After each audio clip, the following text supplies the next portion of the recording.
स्वागत है। आप सबको मेरे नमस्कार। आज की वीडियो में हम जानेंगे कि लूलीबेट लोशन के बारे में और लूलीबेट लोशन के use, dose and side effect के बारे में और सावधानी के बारे में। तो चलिए बिना समय गवाए वीडियो को आगे बढ़ाते हैं। मैं हूं आपका फ्रेंड कल्पेश दियोरा और आप देख रहे अपना YouTube channel DRX Kalpesh Diyora. लूलीबेट लोशन ये इंटास कंपनी बनाती है। लूलिकोनाजोल लोशन क्या है? अगर आपको स्किन पर फंगल इन्फेक्शन है तो लूलिकोनाजोल लोशन आपके लिए एक प्रभावी समाधान हो सकती है।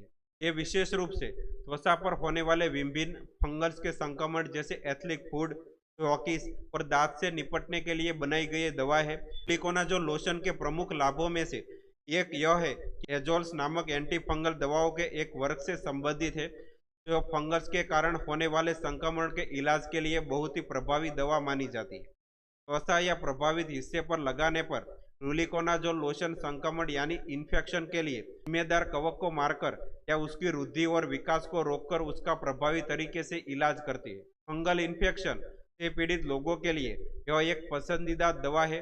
उस क्रीम का इस्तेमाल करने से पहले डॉक्टर या फार्मासिस्ट से सलाह जरूर लें। लूलिकोनाजोल लोशन के पॉपुलर लोशन कौन सा है?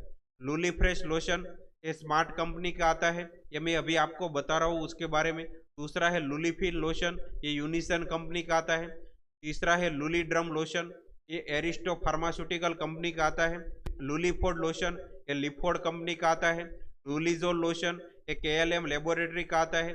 रोफाटिन लोशन ये एबॉट कंपनी बनाती है। लूपीजोल 1% लोशन ये लुपिन कंपनी बनाती है। लूलीबेट लोशन ये इंटास कंपनी बनाती है। लूविल लोशन ये विल इम्पैक्स कंपनी बनाती है। ये सब आपको नज़दीकी फार्मेसी स्टोर यानी मेडिकल स्टोर पर आसानी से मिल जाएंगे। लूलिकोनाजोल लोशन के यूज क्या है? आप हेल्थ केयर प्रोवाइडर के बताए अनुसार प्रभावित हिस्से पर लूलिकोनाजोल लोशन लगाकर आप शरीर में फंगस के कारण होने वाले विभिन्न स्थितियों को इलाज कर सकते हैं। इनमें शामिल है टीनिया कॉर्पोरिस, शरीर पर होने वाले दाद, इंटरडिजिटल टीनिया पेडिस, पैर के उंगलियों के बीच होने वाले दाद जिसे आमतौर पर एथलीट फुट के रूप में जाना जाता है। टीनिया कुरिस, कमर का दाद जिसे आमतौर पर जॉकिस के रूप में जाना जाता है। फंगल्स के कारण होने वाले त्वचा स्किन का इन्फेक्शन जिसके कारण लाल और पपड़ीदार सकते बनते हैं। खुजली, जलन, लालपन। आपको स्किन में ऐसा कोई फंगल इन्फेक्शन है तो आप लूलिकोनाजोल लोशन यूज कर सकते हैं। लूलिकोनाजोल लोशन का इस्तेमाल कैसे करें? सबसे अच्छे परिणाम प्राप्त करने के लिए लोशन का सही तरीके इस्तेमाल करना बहुत जरूरी है। क्रीम के सटीक खुराक निर्धारित करने के लिए हमेशा अपने डॉक्टर से कंसल्ट करें और प्रिस्क्रिप्शन लेबल को ध्यान से पढ़ें। आपके डॉक्टर द्वारा निर्धारित मात्रा में ही क्रीम का इस्तेमाल करना बहुत जरूरी है। लोशन लगाने से पहले अपने हाथों को साबुन और पानी से अच्छी तरह से धो लें। इससे संक्रमण इन्फेक्शन को फैलने से रोकने में मदद मिलेगी। प्रभावित हिस्से और उससे आसपास की त्वचा के लगभग एक इस हिस्से को कवर करने के लिए पर्याप्त क्रीम लगाएं। लोशन को तब लगाएं प्रभावित हिस्से और उससे आसपास की त्वचा के लगभग एक इस हिस्से को कवर करने के लिए पर्याप्त लोशन लगाएं। लोशन को तब तक धीरे धीरे मसाज करें जब तक कि आपकी त्वचा में पूरी तरह से एब्जॉर्ब न हो।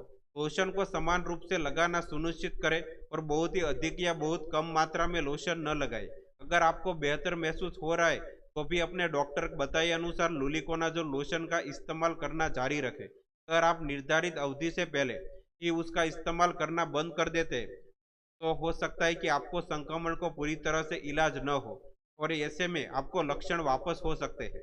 याद रखें कि लूलिकोनाजोल लोशन केवल बाहरी उपयोग के लिए है और उसे अतिरिक्त रूप से नहीं लगाया जाना चाहिए।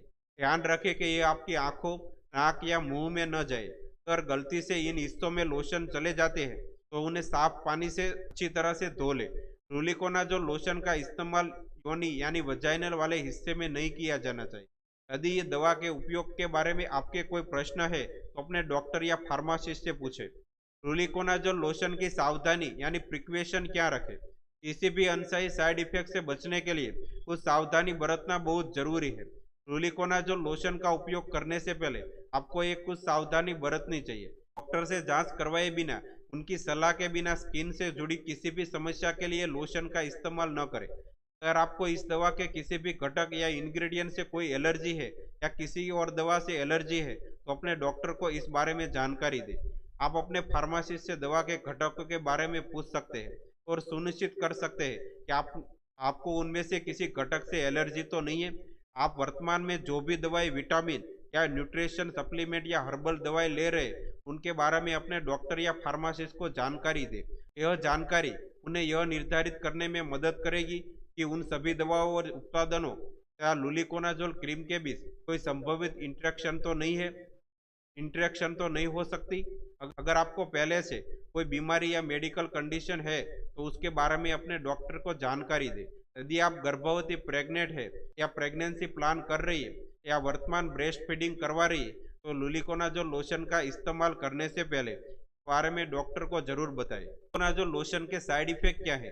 जैसा कि हर दवा के साथ होता है, लुलिकोनाजोल लोशन का इस्तेमाल करने से भी कुछ साइड इफेक्ट हो सकते हैं।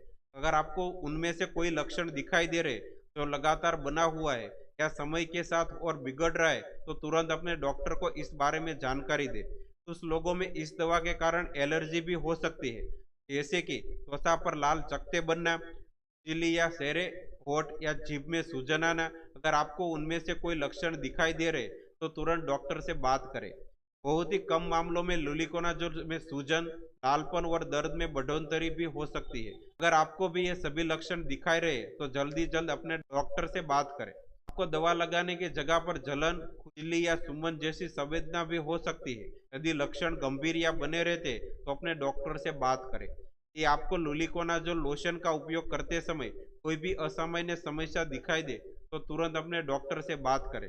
अब आप समझ गए होंगे कि लुलिबेट लोशन के बारे में और लुलिबेट लोशन के use, dose and side effect के बारे में। अब जल्दी नई वीडियो में मिलेंगे, तब तक के लिए आप खुश रहें और मस्त रहें और मेरे चैनल को सब्सक्राइब करना ना भूलें। Thank you.